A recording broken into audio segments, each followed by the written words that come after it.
Sneakers and Cleats, the podcast. Cowboys owner, president, general manager, Jerry Jones. Our new Dallas Cowboys head coach, Brian Schottenheimer. And with that, it's official. Brian Schottenheimer, the new head coach of the Dallas Cowboys. Welcome into Sneakers and Cleats, the podcast. It's Monday, January 27th, the day that all of Cowboys fans' hopes seem dashed. This is episode 166. Don Harris, Chuck McTinnick, Matt Roy on tap for you. Happy birthday, Don. Thank you, Matthew. Before we get started, I want to wish Don a happy 87th birthday. Yeah. 27. Doesn't look a day over 75. Thank you, Matt. No, very blessed. Blessed and grateful for another trip around the sun. Absolutely. Well, happy birthday, Don. He's not that old. Don't worry. He's younger than that. He's young at heart. Young at heart. Yeah. Your only age is just, just a number, right? But a number. It's just an age. I was telling my 30-year-old son that the other day. It's like, your body does break down and you change. But my mom told me this years ago, and she's still living and she's 88. It doesn't matter what the number is. In here, sometimes you're still like 26, 28, 35. Until you look in the mirror. That's right. You just seem older because you've been at News 4 since you've been negative 12. So got a lot to go on today. We got the Brian Schottenheimer stuff. Wanted to get well wishes going to Don first, but Brian Schottenheimer, now the head coach of the Dallas Cowboys. We're going to break down the entire press conference, or not the entire one. He lasted over an hour. So we'll touch on a few of the topics, but a lot of interesting things came out of Jerry and Steven and Brian's mouths. Plus, we'll touch on the Spurs a little bit, assuming we have time at the end. They split the Paris games. What did we learn from the Spurs after this week across the pond? No trivia today. Got a lot to get to. So let's get right to the Cowboys. 10th head coach in Cowboys history is Brian Schottenheimer. Officially introduced today. We're going to start talking about the presser, but first, let's hear from the new head coach first about his opening statement. I've had some opportunities when I was a much younger man that I didn't feel like I was ready. I'm ready now. I know what I want. I know what it looks like. One of my greatest strengths is my ability to create relationships. Relationships that are built on trust, respect, connection. I'm really good with X's and O's, but I'm great with people. And the type of men that we have in this locker room are excited about that. And so I think as we build this thing out, as the culture comes together of this team, that's where I feel like my greatest impact will be felt. My father was a legendary coach, a great man, but he was an incredible father. And he's impacted me more than anyone in this profession. I know he's looking down on me. I know he's proud. And I miss him very much. But I know what he'd say to me. He'd say, Brian, the easy part is over. It's time to get to work. I love you, Dad. Thank you, everybody that's here. Go Cowboys. Brian Schottenheimer, obviously the son of the late Marty Schottenheimer, one of the best head coaches to never win a Super Bowl. Brian obviously hoping to correct that legacy and be the Schottenheimer to win one. Chuck, I'll start with you. What were your thoughts on Brian, and what were your thoughts on the opening press conference as a whole? I guess for me, it's what did we learn today? I don't know that we learned a whole lot, right? I mean, the Cowboys, we learned that again over and over that Jerry's a risk taker. He admitted he's taking a risk with this.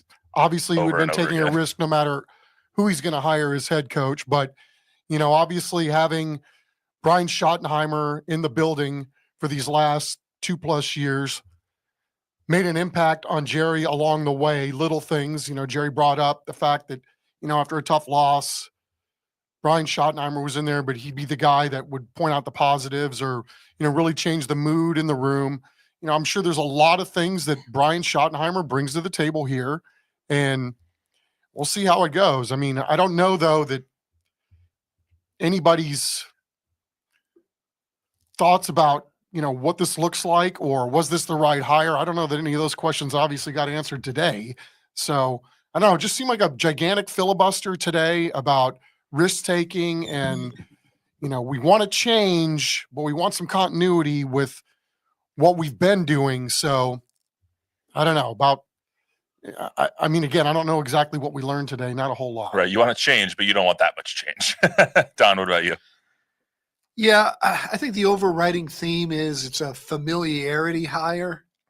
Look, when you're hiring the coach of the Dallas Cowboys, you hope that you're getting the very best possible candidate for the job. And I do not believe that Brian Schottenheimer is the best candidate for this job. When I look out there at that coaching landscape, I would have said Aaron Glenn, who is an amazing leader of men, who has done it in Detroit and who would shake things up. Chuck and I both have been through, I don't know, Chuck, I won't speak for you, but I've been through, 10 or 12 news directors in my career. And every time there's a change, the feeling in the newsroom is, boy, I hope they promote this person that we know because we're comfortable with this person. But a lot of times it's been my experience that they didn't do that. They brought in a stranger, and the stranger was exactly what we needed to shake things up with new ideas. And I think Dak Prescott has so much juice because of what they're paying him, and Jerry said as much, that this is Dak's hire because I'm comfortable with Brian. And I don't know, it might turn out to be 100% correct. It might turn out to be the best thing ever, that he can get Dak over some hump that Dak's never been able to get over. But to me, it just seems like a safe, comfortable fallback plan after they weren't really prepared for McCarthy's departure. That makes sense. It did seem as though they were taken aback by the McCarthy thing. There was a lot of reports out there that they were prepared to rehire McCarthy, and he didn't exactly want to come back, or that it didn't exactly work out that way. And so they were kind of grasping at straws in this whole hiring process. I don't know exactly how accurate that is, but in terms of the risk and the unglamorous hire aspect of this, Chuck, let's hear from Jerry talking a little bit about the process of getting to Brian Schottenheimer. Yes, to some, and it might be couched as a less than glamorous hire. What I would say to you is I got here taking shots and not shoddy shots. I got here taking shots. Good things have happened. Let me tell you something. There's some stuff to be had over there where not many people go. There is.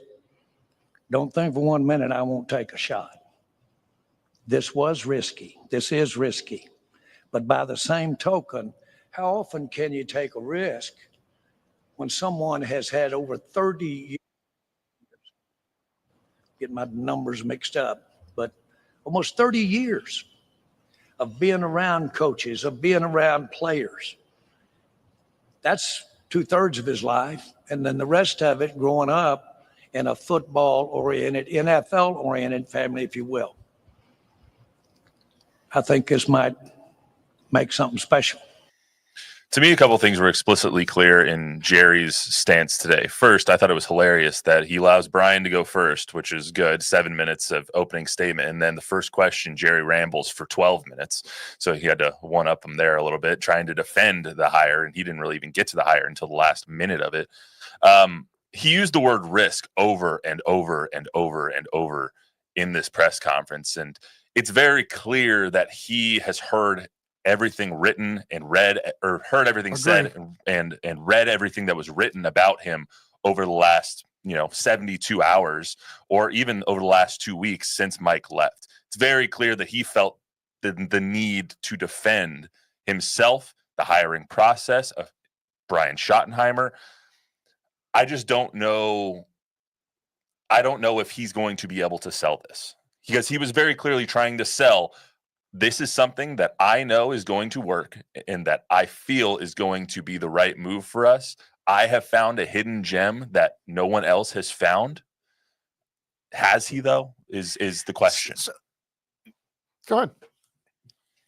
I have found this with Jerry. I think we knew this about Jerry before, but it's been very evident this cycle. Like, Jerry sees himself as the most successful man in the world, smarter than everybody else, and I'm at where I'm at because I did this or that, right? And so what Jerry continued to say again today was, I've done this because I took risks. When I first bought the Cowboys, I was 46. I don't know how many times I've heard that one. Yeah. And we drilled a dry hole, and then I hit Gusher, and that allowed me. And you got to throw all your cards on the table. If you don't, you're in the river. And if you don't, you own the boat, and all these kind of things, right? About being a gambler. But what Jerry doesn't realize is that he has been an abject failure for the last 30 years. And he likes to think, I built a winner and I got to where I'm at by doing this. Well, where has that gotten you? Right? Yes, you hired Jimmy Johnson, and Jimmy Johnson hit the jackpot, and Jimmy Johnson was the greatest thing ever. And they even won a championship after he left because Barry inherited his players. And he controlled the personnel. But since then, it's been 30 years of nothing because you're trying to do it yourself. And so I think he's just living he and Steven both are living in this world. Like, none of this matters unless you get football players. They're talking about their roster being one of the best. They're talking about Dak being one of the best. They're not. They're not. They are a bad football team. So I don't think Brian Schottenheimer coming in and having relationships with bad players are going to make them any better between the lines. It's maddening to me. I just was taken, to Don's point about, obviously they've been reading and listening to everything that's been said the last couple of weeks, and instantly it's defensive posture, right? Come out and 100%. justify why you're doing this instead of, here's why, he's the guy. And it was, trying to explain as if you're trying to appease the fan base when, really you shouldn't be listening necessarily to the peanut gallery if you're trying to move an organization forward, I think. So, yeah, it has something to do with business, I guess. And they're always thinking about the brand and all that. But, I was also struck too, how much and how many times the name Pete Carroll came up today. Mm-hmm. I got to a point in this press conference of thinking, why didn't you hire Pete Carroll? It was apparent what Pete Carroll meant to Brian Schottenheimer as he makes this move up. And obviously Jerry respected Pete Carroll enough to pick up the phone, and now Pete Carroll's sitting with the Raiders. So I don't know. It was interesting in a lot of ways today, filibustery in a lot of ways. As always, right? Yeah. And didn't it sound like, well, I think I know the answer to your question is, why isn't it Pete Carroll? And it's not Pete Carroll because the Pete Carrolls of the world won't take this job knowing the way Jerry operates. The reason that Brian Schottenheimer is the coach, he'll settle for the years, he'll settle for the money, he'll settle to do what Jerry wants to do, he'll settle for just having the title, and he's basically just going to be an offensive coordinator in job. He'll call the plays, but Jerry's running the show. Steven's running the show. How many other press conferences that we saw today, Aaron Glenn, Pete Carroll, whoever, did you see Woody Johnson at that press conference today? Yeah. Did he get up and talk? Yeah. Did he talk for a very long? I don't or know. Did he just introduce? I was watching an hour and a half of Cowboys press conference. I don't know. Right. But all three of them are sitting on the podium, whereas Aaron Glenn's up there by himself. And I just think that the circus, Troy said it best. I don't know if it's a coveted job anymore. Yeah, and Chuck said that as well a couple weeks ago that this was still a coveted job. The inverse to what Troy said. For the right person who wants to do it under the pretenses. This is the candidate that the Cowboys get now, though. Like, I don't know Brian from anybody. I've never met him. I don't want to talk bad about him because I have no idea him or who he is. But this is the kind of candidate you get, a first-year head coach that has been around the game a long time that needs that opportunity. Jason Garrett had never been a head coach before. They're going to say that he was the interim, so technically this is not the first head coach that they've hired. Dave Campo is the only other one. But Jason Garrett, also never been a head coach before, was made the head coach of the Dallas Cowboys. This is who they like to hire. Brian Schottenheimer-esque people who want the opportunity, who will defer to Jerry, who will defer to Steven when it comes to personnel, and who will try and make do with what they're given by the higher-ups. But Jerry is obviously pulling the strings, and that's just who the Cowboys hire nowadays. Mike McCarthy was the outlier. Mike McCarthy was the guy that had prestige coming in that was expected to take this team over the hump. They saw that didn't work, and now they're moving to same old. I don't know. I mean, they had Parcells back in the day too. I mean, it's not like they haven't gone out and gotten the quote unquote guy with, the multiple Super Bowls and all that. And I've never heard Bill Parcells speak anything badly about his time working with Jerry and that it was Jerry's way or the highway. I mean, I think they've got a system in place, and it's never just all Jerry or just Steven or the head coach or whatever it is. I think sometimes it gets overblown. And I mean, it's fair for somebody to have the perception that maybe this isn't the job that everybody wants. But at the end of the day, if you're talking about valuable franchises, this is numero uno on planet Earth. Sure. So, yeah, because maybe they haven't won, and there's the pressure to win here is greater than in other places, or at least that's the perception I have. Yeah. Jeremy. So I don't know. I think if you were to ask fans, if Pete Carroll would have been hired today, if Bill Belichick would have been hired today, heck, even I think a known commodity. I even think with Aaron Glenn, if coming from Detroit, if you have confidence that this is a guy that can turn it around, make them a winner. If Jerry was to back off and say, it's Belichick's team, I'm going to let him do his thing. We're going to give him the keys. I think the fans would have confidence in that. I don't think there's anything today that gave fans confidence that Brian Schottenheimer is going to do anything to take the Cowboys to an NFC Championship game or a Super Bowl. Speaking of the fans, this was Jerry's message to the fans later in the press conference. But to those fans who have been with us, this decision to bring Schotty in is risky. It's not a Hail Mary at all in any way. But it's founded over some very unique, as I started off, unique sets of circumstances. I know how much our fans are into the Dallas Cowboys. And for me to be into it is no solace at all. We're interested, they're interested, I'm interested in getting to those playoffs and winning. This is the best way that we can go to the playoffs and win. I mean, that's very clearly his objective today, was to sell the fans on this hire. That's what he had to do, because he did do a good job. I've seen numerous people tweet and put out on Facebook and all that, you lost a fan today when this hire was announced. I'm destroying my Cowboys stuff. I'm no longer a fan of the team because I can't stand Jerry Jones anymore. I can't stand the way he runs this organization. I saw that dozens and dozens of times. Is it going to show up? People are still going to go to the games. It's not going to really affect them. But I do think that Jerry saw some of that and did his best today to try and sell Brian Schottenheimer to the fans, to the media, and to everybody, knowing that if this doesn't work, it falls squarely on his neck. I've seen some very impressive first day press conferences of coaches come in and take over programs. One of the best ever was Jeff Traylor when his first day at UTSA. And you go, wow, like Aaron Glenn today, if you watch the Jets press conference. Okay, I'm fired up. Mm-hmm. I'm getting behind this guy. This guy did none of that. This guy was, whoop-de-doo, I got the job. I'm really happy. My dad was a good coach.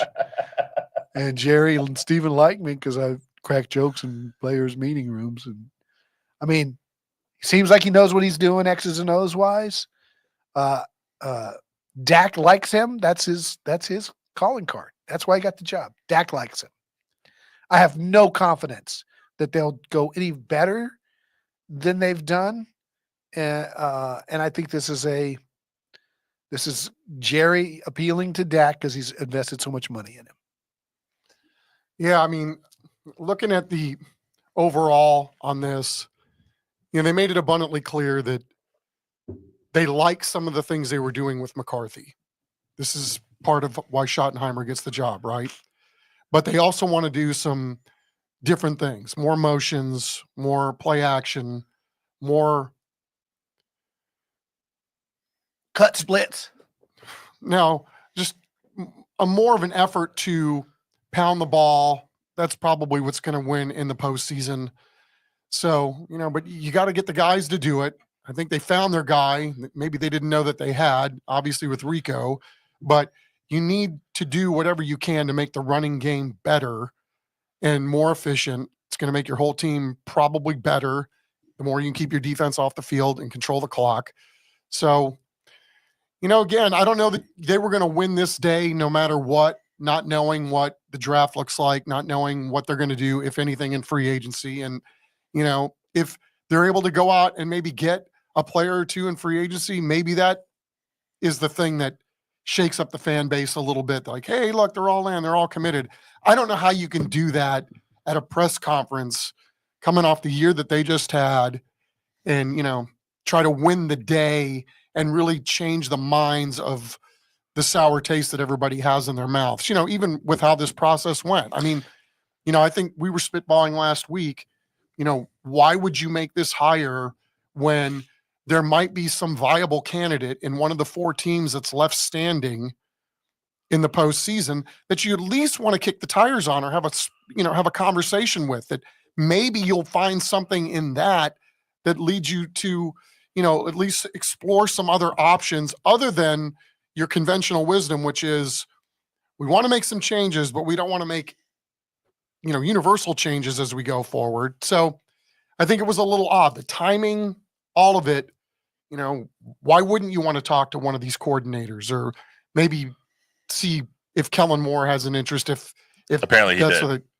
I mean, that was the reporting from Adam Schefter on Sunday. That he did? Was that Kellen Moore was disappointed that they made the hire before interviewing him again.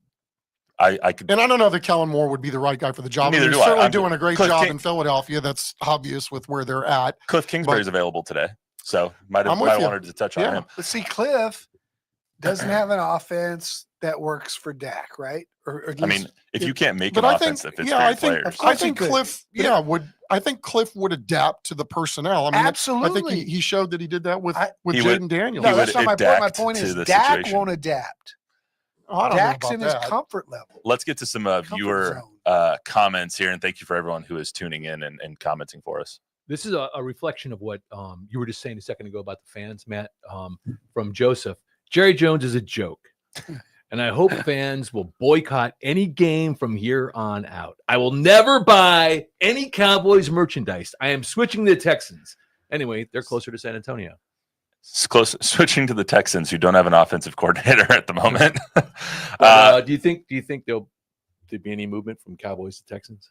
There'll be some. It's Coca-Cola, man. The Cowboys are Coca-Cola, and there's not a lot of movement off that brand. You got to have decades of to try to rest. And I mean, that's not a fair fight. It's not a reflection on the Texans, who are obviously building something really, really nice that we can see right before our very eyes. But it's like a religion. It's like a being, whether you're changing from being Catholic to being Protestant. Yeah. You grew up in Cowboy fans all over the country, not just in Texas. Yeah, I guess.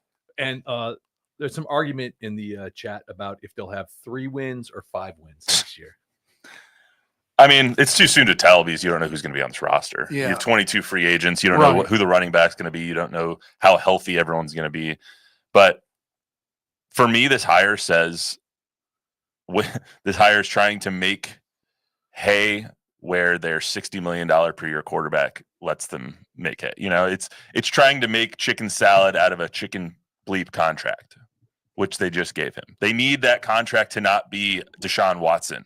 They need that contract to not be this anvil that brings them down to the bottom of the ocean and this is Jerry saying, I think Brian is going to be the best guy that will get the most out of Dak Prescott. Well, I think to your point, it's fair to say that Dak's contract limits what you can do, right? Personnel-wise. These are now the parameters. That's right. And if this is how much Dak is making out of this, and you've got to fill out the rest of the roster, I think that's fair to say that they're doing the best they can with what they see in Schottenheimer and trying to make this the best possible offense for Dak Prescott. If you had Patrick Mahomes and you say everything we have to do as a franchise has to be with Patrick Mahomes in mind. He's our guy. It's our system. It's our offense. He's our franchise. Absolutely. Move hell and high water to do whatever you have to do for your franchise around that franchise guy. Where I think the Cowboys have made the biggest mistake is they have that philosophy. Steven said it again today. He thinks Dak Prescott is a top 5 quarterback. He said maybe the best quarterback. He said maybe the best. And it's that blinders from Jerry and Steven with Dak, who is now going to be going into year 10. 32 years old. 32 years old with 2 playoff wins in his career and a severely broken ankle and now a hamstring torn off the bone. We've seen how it's limited his mobility going into this year. He wasn't great in the first 9 games when they were 3-6. I don't see that. I don't see Dak, and I've been tough on Dak, and I know he's better than I think he is. But I think he's probably the 10th or 12th best quarterback in the league. And to do all of this for the guy that you think is – Jerry thought the same thing with Tony Romo. He thought the same thing with Jason Garrett. So, I mean, I just think they live with blinders on in that regard. I think there was one part of the press conference that was a little encouraging. And if you're a fan hoping for change and hoping for improvement next year, and it's something that I heard through the grapevine this weekend from someone else in the media that is a little bit more tuned in than we are, is that Brian Schottenheimer a lot of the times bit his tongue when Mike McCarthy wanted to do things that he didn't necessarily agree with. But Mike's the head coach. It's his offense. This is what we're going to do. And that Brian actually has a lot of other ideas of how this offense should look, how this offense should run that didn't necessarily coincide with what Mike McCarthy was doing. He was really offensive coordinator in name only because it wasn't his offense. And so that's a little encouraging for me because I think there's a lot of change or a lot of people that want to see a lot of change on the Dallas Cowboys offense. And I think that we will see a new offense next year. How different it'll be, that's obviously up in the air. But I do think it won't be the same old in terms of continuity and how the offense looks. There will be a different look to it and a different feel to it. Is it better? I don't know. But it will look and feel different, I think, knowing or hearing what we have heard. And that all goes back to personnel. You gotta have talent, and they don't. Yeah, I mean, they have a little bit of talent. Their offensive line is encouraging. Their quarterback is above mediocre, I would say, above average. Yeah. I mean, they've got an A quarterback. They have an A+ receiver. They've got some A linemen. Obviously, you've got Micah Parsons. I mean, I think you've got good, solid, in a lot of regards, elite DBs. I think Jalen Tolbert showed you he can be a number 3. I mean, and I think, when their roster was at its worst, they played pretty damn good football. So, maybe they're a little more deep than we're willing to give them credit at this point. But, I think there are reasons to be encouraged, right? I mean, if you watched the Cowboys' last game of the year and watched the Cowboys face Washington and then Washington ends up in the NFC Championship, I mean, that's what can happen if you play well once you get to the postseason. So, is this going to be the move that gets them over the top? Obviously, nobody knows at this point. Let's just see. Okay, here we are. We got a new head coach. Now let's see what the rest of the offseason looks like. How are they going to do in the draft? And are they going to go make an attempt to go get some free agents? As we sit here right now, I would be willing to bet that their record next year is better than their record this year was. Barring a cavalcade of injuries that we saw this year. Like if CD and Dak get hurt again, I'll that's raw. You know what I mean? We need to see what they do with their free agent spending. Well, that's where I was going to go next. Is you heard Jerry say the same old lines again. The credit card bill comes due, and you can't, push money around and blah blah blah. We had less money than we know all. I'm better at the cap than almost anybody. I know the cap better than anybody. He said that, and then right afterwards said, we need to get better at managing the cap, which was kind of funny because he knows the cap better than anybody. But as you now know, the head coach, Matt Eberflus, is flying in, according to reports, that will be the defensive coordinator. You want to give me 20 seconds on that real quick before we go to the next? He should be disqualified from ever coaching in the NFL again at any position. He won't have to manage time. 7th grade kids that play Madden know better. He will not have to do time management here. He just has to coach defense. I thought it was fascinating last night listening to the NFC press conferences after the ball game, and Sirianni brought up Eberflus's name as where he learned that, how important it was to coach and do, have attention to detail when it comes to creating turnovers, that's where Eberflus made a really big impression on him. And I mean, I know they all coach it and they all say the same thing when it comes to that, but I thought it was pretty random out of the blue that Sirianni, here he is on the biggest stage, or the second biggest stage. Help his buddy out. Yeah. But now we know who the head coach is going to be. We think we know some of the coaching staff is going to be. We'll see what happens with the rest of the coaching staff, but it's going to be interesting to see what they do when it comes to the Senior Bowl, when it comes to the draft, when it comes to free agency. So if they don't make a lot of moves, it's going to be another off season full of criticism. That's just how it's going to get better. They got to get the roster better. We're not going to get to the Spurs today. We're already going a little longer than I wanted to. I do want to get your guys' thoughts on the Super Bowl matchup real quick before we get out of here. So, Chuck, I'll start with you. Eagles, Chiefs for the second time in 3 years. What are your thoughts on the Super Bowl matchup for Super Bowl 59? Don and I were watching the game at the end of the game, and we both popped into our mind, I believe, about the same time as how's Cook not on the field on the first play to start the final last drive. Yes. On a guy that had an unbelievable day. I think he had 16 touches total. 8.6 yards per touch. They had no answer for him coming out of the backfield. He wasn't even on the field that first snap. I don't know. I think you get to the point where you can overthink things, and at some point, what do your eyes tell you, right? Nobody on Kansas City, in terms of a linebacker, had any answer for Cook out of the backfield in that ball game. And, obviously they're one Hail Mary type play away from maybe extending their season, or at least having a chance to. The Chiefs always amaze me in that they just find a way, right? They don't make the huge, egregious error. Some would say they've got a lot of lady luck on their side. I won't go there because I don't want to demean what they've done over the last 3 years to that degree. And then the Eagles, man, when you can run the ball in big games to the tune of over 200 yards a game, I mean, hats off to those guys. I mean, they're finding ways to maximize what they have. And again, it didn't matter who carried the ball yesterday. They pretty much had their way, and should be a hell of a Super Bowl. Yeah. Don? I like the Chiefs. Patrick Mahomes, I read, was 8 for 8 when trailing in the fourth quarter overtime in the playoffs to take the lead, to tie the game or take the lead. He's just clutch. I mean, yeah, they get calls, and yeah, there's some luck involved, it seems. But that's just, we used to say the same thing about the Lakers back in the day. Mm-hmm. They're just better than everybody. I do think that the Eagles with the Barkley running game can hang with them, but it's indoors and air conditioning, and I just think Mahomes, take him out of the weather and you put him on turf like that. I mean, he's just going to be amazing. I mean, a couple of thoughts. The Bills have run into their bowls. They can't get over that hump.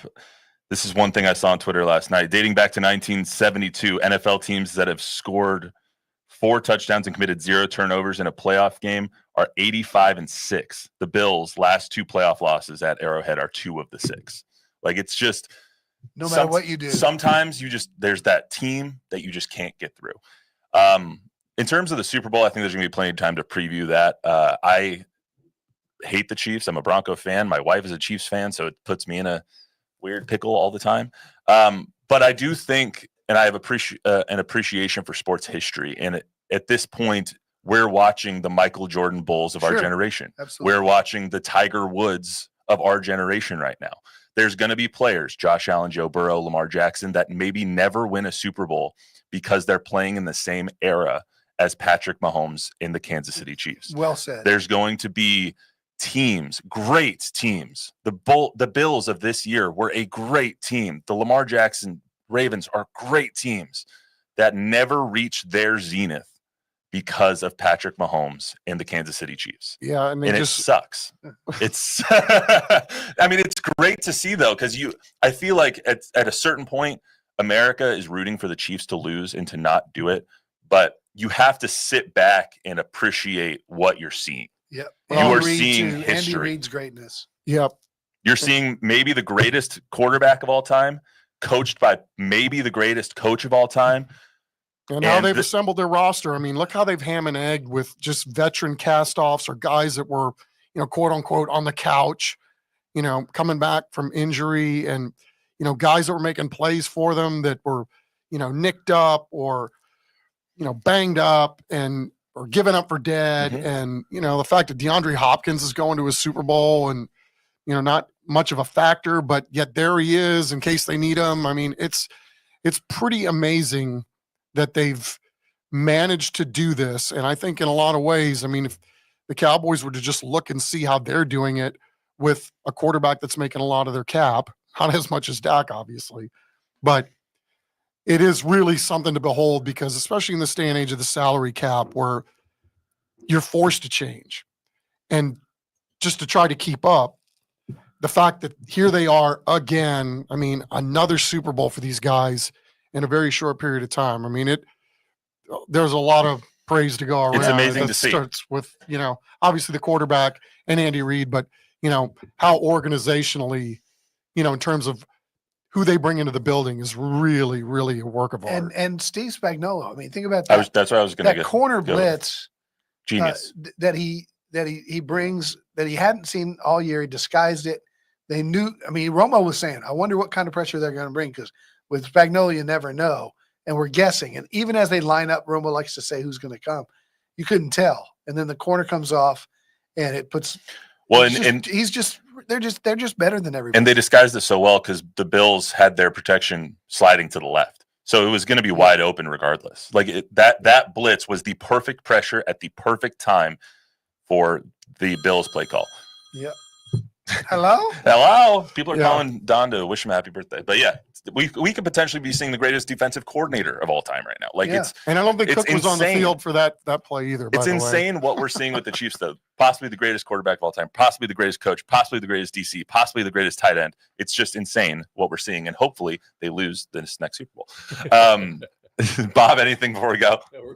Shout out Tom Guerrero. I don't know if Tom's in there. But, damn it, Tom. He's got other things going on. I'm sure he is. Joseph Perez already has a prediction. He's saying Chiefs 30, Eagles 17. So that's the under in the Chiefs. All right. I think they're point and a half. Point and a half, and the over-under is 49.5. So we'll see what happens. We got plenty of time to preview that. Got plenty of time to talk about the Spurs, which we will do more on Thursday. But that's all we got for you today on the Sneakers Cleats podcast. Remember to download, rate, review, subscribe, give us a 5-star rating, tell a friend, tell an enemy. Thanks for everyone who tuned in live for this live reaction show for the Brian Schottenheimer hire. It's going to be a very interesting offseason. We'll see you on Thursday.